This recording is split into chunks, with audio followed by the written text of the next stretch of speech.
প্রিয় দেশবাসী, আমি মোহাম্মদ জহিরুল আলম সৌরভ। আজ আমি আপনাদের সামনে আবার উপস্থিত হয়েছি। আমি আপনাদের মতোই একজন দেশের নাগরিক। এই দেশের বিগত সময়ে যারা রাষ্ট্র পরিচালনা করেছে, যারা দেশে পরিচালনা করেছে,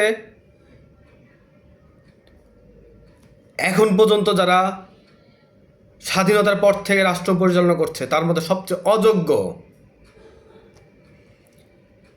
সবচেয়ে বৈষম্য সৃষ্টিকারী, নৈরাজ্য সৃষ্টিকারী, দেশকে অরাজকতা সৃষ্টিকারী, ব্যর্থ শাসক হচ্ছে ডক্টর মোহাম্মদ ইউনূস। পুরো পৃথিবীতে যেই দেশগুলো আমরা চিনি, যে সকল দেশের শাসকরা দেশ পরিচালনা করছে, রাজনৈতিক দল হোক, যেভাবেই তারা ক্ষমতায় যাক না কেন, তারা যেভাবে দেশ পরিচালনা করছে, তাদের মধ্যেও সবচেয়ে ব্যর্থ, তাদের মধ্যে থেকেও সবচেয়ে বেশি ব্যর্থ দেশ পরিচালনাকারী হচ্ছে ডক্টর মোহাম্মদ ইউনূস। তিনি দেশকে একটি গভীর সংকটের দিকে ঠেলে নিয়ে গেছেন। দেশের জনগণ যখন তাকে ভরসা করেছিল, দেশের ক্রান্তি লগ্নে যখন তার নাম বলেছিল, যারা বলেছিল তারা যে দুরভিসন্ধি, ষড়যন্ত্রকারী ব্যক্তির নাম বলেছিল, তা জনগণ দেরিতে হলেও বুঝতে পারছে। এই দেশে প্রতিটা পদে পদে পদে পদে যেই দুর্নীতি, যেই বৈষম্য, যেই বিভাজন, যেই আইন শৃঙ্খলার অবনতি, ভেজাল, সব কিছুর অতিমাত্রায় বৃদ্ধির জন্য দায়ী এই ব্যক্তি। বাংলাদেশের যেই সরকারি ক্ষমতায় বসুক না কেন, তারা চেষ্টা করেছে তার দমনের জন্য, তারা চেষ্টা করেছে দেশের জনগণকে নিরাপত্তা দেওয়ার জন্য, দেশের এগিয়ে নিয়ে যাওয়ার জন্য, দেশকে ভালো রাখার জন্য। কিন্তু একজন ব্যক্তি, এই ডক্টর মোহাম্মদ ইউনূস, তিনি এই ১.৫ বছরের বেশি ক্ষমতায়, কিন্তু সে একটি দিনের জন্য, আমার মনে হয় এবং দেশবাসী বিশ্বাস করে যে তিনি এক দিনের জন্য, একটি মিনিটের জন্য সে দেশের ভালো করতে ভালো চায়নি। দেশের জনগণ যেন শান্তিতে এই দেশে বসবাস করতে চায়, সে তার ব্যবস্থা করেনি। আমি ধিক্কার জানাই। এই ব্যর্থ, তার জন্য একমাত্র তিনিই দায়ী। তার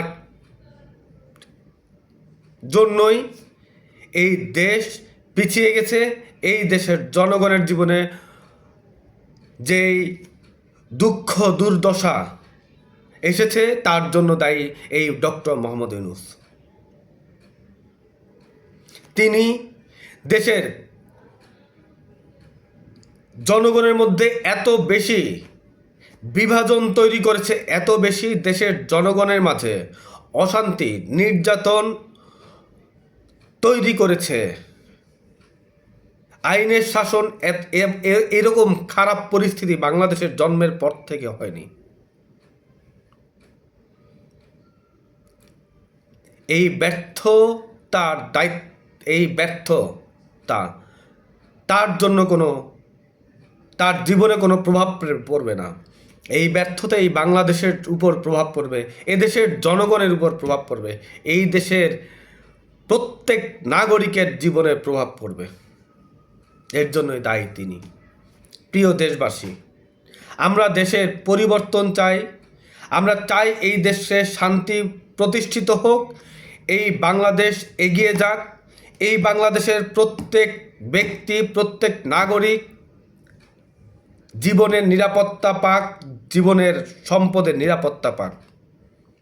এদেশের প্রত্যেক নাগরিক বাংলাদেশের রাষ্ট্রীয় সুযোগ সুবিধা যেন পায়, তা নিশ্চিত করতে হবে। এদেশের তরুণ প্রজন্ম, শিক্ষার্থী, ছাত্রছাত্রী ভাই বোনেরা, আমি আহ্বান জানাই, যারা এই দেশে অস্থিতিশীল অরাজকতা তৈরি করেছে, যারা এই দেশকে একটি ধ্বংসের দিকে নিয়ে গেছে, যারা এদেশের জনগণের শান্তি নষ্ট করছে, যারা এদেশের মানুষকে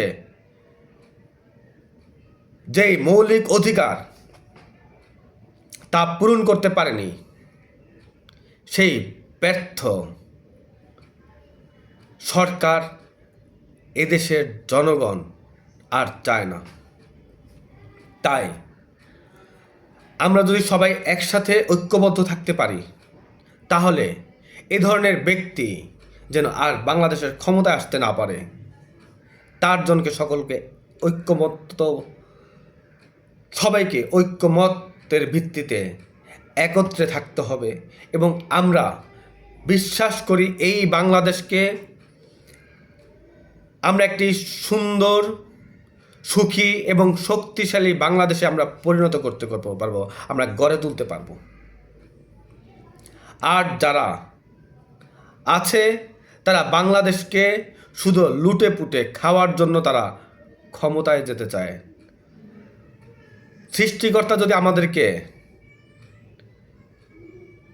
এই দায়িত্ব অর্পণ করে, তাহলে বাংলাদেশকে একটি সুখী এবং শক্তিশালী রাষ্ট্রে আমরা গড়ে তুলব ইনশাআল্লাহ। সবাই সুস্থ থাকবেন, ভালো থাকবেন। এই বাংলাদেশ আমাদের, এই বাংলাদেশকে নিরাপত্তা, এই বাংলাদেশকে শক্তিশালী, এই বাংলাদেশকে একটি সুখী রাষ্ট্র আমরা গড়ে তুলব ইনশাআল্লাহ। সবাই ভালো থাকবেন, সুস্থ থাকবেন। আল্লাহ হাফেজ।